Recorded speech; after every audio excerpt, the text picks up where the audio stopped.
আমি পাথরে ফুল ফোটাবো শুধু ভালোবাসা দিয়ে, আমি সাগরের ঢেউ থামাবো শুধু ভালোবাসা দিয়ে। তুমি যদি থাকো আমারই পাশে। এই গানটিতে যিনি লিপসিং করেছেন তিনি আর কেউ নয়, তিনি আমাদের অতি প্রিয় রোমান্টিক ধর্মী নায়ক অমিত হাসান। বাংলাদেশের অন্যতম একজন রোমান্টিক ও অ্যাকশন ধর্মী নায়ক হিসাবে পরিচিত। 1986 সালে নতুন মুখের সন্ধানে প্রতিযোগিতার মাধ্যমে তিনি বাংলাদেশের চলচ্চিত্র অঙ্গনে প্রবেশ করেন। 1990 সালে প্রখ্যাত চলচ্চিত্র পরিচালক সটকু আহমেদ পরিচালিত চেতনা সিনেমাতে অভিনয়ের মধ্য দিয়ে বাংলা চলচ্চিত্রে তার অভিষেক ঘটে।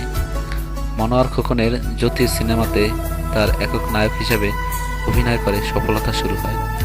এই 90 দশকে তিনি শেষ ঠিকানা, জিদ্দি, বিদ্রোহী প্রেমিক, তুমি শুধু তুমি, রঙিন উজান ভাটি, ভালোবাসার ঘর, বাবা কেন চাকর, চিরঋণী, ভুলো না আমায়, প্রেমের সমাধি ইত্যাদি চলচ্চিত্রে অভিনয় করে বেশ জনপ্রিয় অভিনেতা হিসেবে নিজেকে প্রতিষ্ঠিত করেন।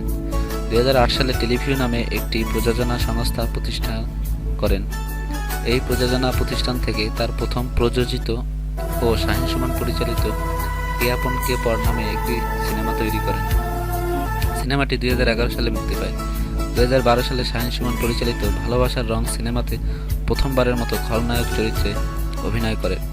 এই সিনেমাতে তুফান চরিত্রে অভিনয়ের জন্য তিনি শ্রেষ্ঠ পার্শ্ব অভিনেতা বিভাগে বাচসাস পুরস্কার লাভ করেন।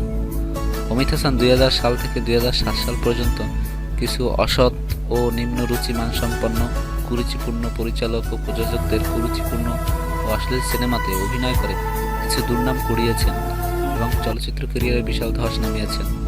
সাথে সাথে বাংলা চলচ্চিত্র বেশ ধস নেমেছে। ভালো মন্দ এই দুই নিয়েই মানুষের জীবন। মন্দটা বর্জন আর ভালোটা গ্রহণ করেই আমাদের পথ চলতে হয়। তারই প্রেক্ষিতে বলা যায় যে এই একসময়ের তুমুল জনপ্রিয় রোমান্টিক নায়ক অমিত হাসান তার অভিনয় প্রতিভা দিয়ে আমাদের মন জয় করেছেন আর আমাদেরকে বিনোদন দিয়েছেন। এই রোমান্টিক নায়ক অমিত হাসান 1968 সালের 9 সেপ্টেম্বর টাঙ্গাইল জেলার মির্জাপুর থানার অন্তর্গত বানিয়ারা গ্রামে জন্মগ্রহণ করেন। তার প্রকৃত নাম খন্দকার সাইফুর রহমান। তার এক বান্ধবী কলেজে পড়াকালীন সময়ে তার নাম দেন অমিত হাসান এবং আলমগীর কুমকু পরিচালিত সিনেমা অমর সঙ্গী সিনেমাতে অভিনয় করার সময় তার নাম অমিত হাসান রাখা হয় বলে ধারণা করা হয়। বর্তমানে তিনি ঢাকাতেই অবস্থান করেন। তার দাম্পত্য সঙ্গী হলেন অনন্যা। তিনি 2 কন্যা সন্তান লামিসা ও সামান্তার জনক। এই রোমান্টিক নায়ক একসময় মহানায়ক মান্নার বিপরীতে প্রধান কেন্দ্রীয় চরিত্রেও অভিনয় করেছিলেন চিরঋণী সিনেমাতে এবং বাংলাদেশের একমাত্র অন্যতম প্রধান রোমান্টিক নায়ক রিয়াজের বিপরীতেও প্রধান কেন্দ্রীয় চরিত্রে অভিনয় করেছিলেন। কিছু নারী অভিনেত্রীদের সাথে অভিনয় করে তিনি বিতর্কিত হয়েছেন। তাদের মধ্যে রয়েছেন ময়ূরী, পলি, ডলি সহ বেশ কিছু বেনামী নারী চরিত্র।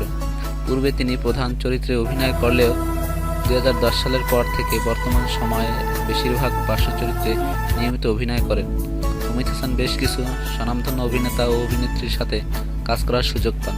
তাদের মধ্যে অন্যতম হলেন মহানায়ক মান্না, নায়ক রাজ্জাক, জসিম, আলমগীর, ববিতা, শাবানা, ডলি জহুর, ইলিয়াস কাঞ্চন, দিতি, রিয়াজ, শাকিব খান, শাবনূর, মৌসুমী, ওমর সানি, রাজীব, বাপ্পারাজ, হুমায়ুন ফরিদি, আনোয়ার হোসেন, আনোয়ারা, খালেদা আক্তার কল্পনা, এটিএম শামসুজ্জামান, আহমেদ শরীফ, শাহনাজ, শাবনাজ, পপি, সাদেক বাচ্চু, রুবেল সহ আরও অনেকে।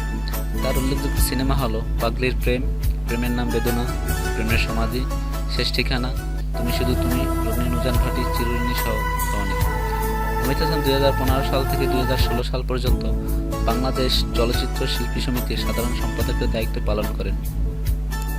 অমিত হাসান অভিনীত কিছু সিনেমা হলো চেতনা, দাঙ্গা ফাসাদ, বিদ্রোহী প্রেমিক, বাবা কেন চাকর, তুমি শুধু তুমি, রঙিন উজান ভাটি, ভালোবাসার ঘর, তোমার জন্য পাগল, মেঘলা আকাশ, রংবাজ বাদশাহ, জামাই শ্বশুর, কঠিন সীমার, ভাইয়ের শত্রু ভাই, ডাক্তার বাড়ি, বউয়ের জ্বালা, বাদশা ভাই এলএলবি, তুমি স্বপ্ন তুমি সাধনা, সন্তান আমার অহংকার, মৌসুমী, অভিশপ্ত রাগ, আইনের হাতে গ্রেপ্তার, চিরদিন আমি তোমার, ঠেকাও আন্দোলন, বাবা ঠাকুর, বিয়ে বাড়ি, নায়ক, ভালোবাসা দিবি কিনা বল, কে আপন কে পর, ভালোবাসার রং, প্রেম প্রেম পাগলামি, অন্যরকম ভালোবাসা, ফুল অ্যান্ড ফাইনাল, তবুও ভালোবাসি, দাবাং, জিরো থেকে টপ হিরো,